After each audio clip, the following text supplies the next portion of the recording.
Carrot beans ரெண்டு சேர்ந்து 1/4 kilo தானே? 1/4 கிலோ என்ன கேஏஎல் எழுதிருக்க?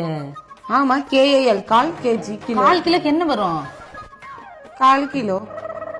1/4 கிலோனா 1/4 எழுது எழுது. என்ன பாக்குற? 1/2 கிலோக்கு என்ன வரும்? 1/2 கிலோக்கு அப்ப என்ன வரும்?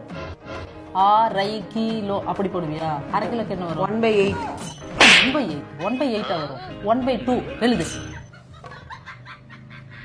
படிச்சிருக்கா பரலட்சணம். 3/4 கிலோக்கு என்ன வரும்? 1/1. இப்படியா? நீ மேக்ஸ் படிச்சே இல்லையா? மேக்ஸ் படிச்சே இல்லையா? School 1/9 1/4 kilo. 3/4 6/4. நீ எழுதுறது கூட உனக்கு தெரியாதடி? மேக்ஸ் தெரியாதடி?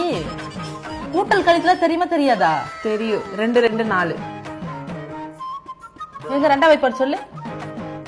2 படி. 2 4 6 7 8 9 10. 7 8 7 இல்ல 7 இல்ல 2 4 6 8 10 12 14 16. செல்லு இப்ப காய்கறி எழுதணும்ல. நீ ஒரு வெங்காயம் எழுத வேண்டாம். கொண்டா 1/4 கிலோ எழுத சொன்னா KAL.